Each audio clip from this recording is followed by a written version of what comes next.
on pouvait attendre autre chose de lui.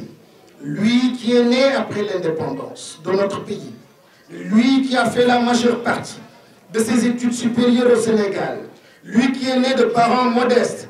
Lui qui est né dans une ville de l'intérieur. Parce que, qu'est-ce que la promesse républicaine? C'est celle qui veut que tout enfant du Sénégal ait droit aux mêmes chances d'accéder à un emploi décent et de prétendre réaliser ses rêves les plus grands et de vivre une vie épanouie au plan personnel à force de volonté et de travail. Et quels que soient ses handicaps sociaux de départ et son éloignement de la capitale. Mais dès son élection, Macky Sall aura d'abord bradé notre pays à l'étranger, cassé le système éducatif, assujetti la justice à ses desiderata, enrichi sa famille, brisé notre belle vitrine démocratique, acheté des consciences. Bref, il aura tellement foulé du pied notre socle de valeurs qu'à présent notre nation tangue dangereusement. Avec Macky Sall, le machiavélisme s'est découvert une nouvelle orthographe avec la même réalité. Le machiavélisme qu'il dérive du nom de Machiavel ou désormais du nom de Macky désigne la même triste réalité depuis 7 ans. Le machiavélisme, c'est de rendre hommage à Abdoulaye Wade en inaugurant le musée de civilisation noire et de flétir le même Abdoulaye Wade dans un ouvrage qui fait mal au cœur des Sénégalais, dans la même semaine. Le machiavélisme, c'est de prétendre amnistier les opposants politiques Khalifa Sall et Karim Wade si on est élu au 2e mandat et dans un même temps d'accélérer le temps habituellement majestueux de la justice pour les priver de leurs droits civiques et de leur dignité. Avec un jugement en cassation dont la rapidité du calendrier n'a jamais été vue dans notre histoire juridique. Le machiavélisme, c'est de prétendre qu'en 2012, avoir l'ambition de mettre en place une république sobre et vertueuse et d'avouer publiquement, quelques années plus tard, qu'on garde des dossiers judiciaires sous le coude. Oui, hélas, la promesse républicaine a été trahie au plus haut sommet de l'État.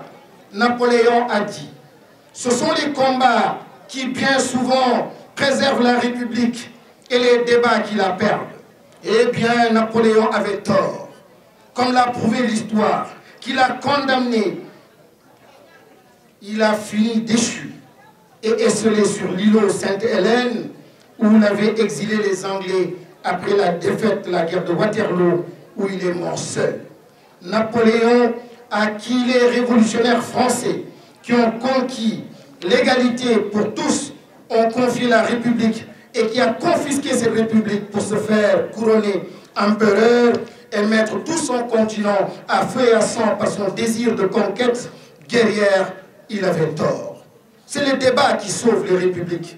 C'est le débat qui est la racine de la République, depuis la Grèce antique jusqu'à nos jours. Et notre Napoléon national, j'allais dire, notre Napoléon tropical Macky Sall, bafoue la promesse républicaine qui veut que tous les Sénégalais naissent libres et égaux en droit et en devoir. Quand il se proclame publiquement de lignée guerrière, même le Fouta dont il se réclame, un noble guerrier, a bien fini par connaître une république, celle d'Amadou Bal, bien avant l'indépendance. Nous n'avons plus besoin de fiers guerriers dans la savane ancestrale que chante leur grand-mère. La République a besoin de démocrates dignes et soucieux de la décence, de préserver les libertés publiques et les acquis démocratiques. Macky Sall n'est certainement pas anthropophage, non, mais il aura été assurément chronophage, mangeant pendant 7 années le temps des Sénégalais pour ne rien en faire qui change véritablement leur horizon.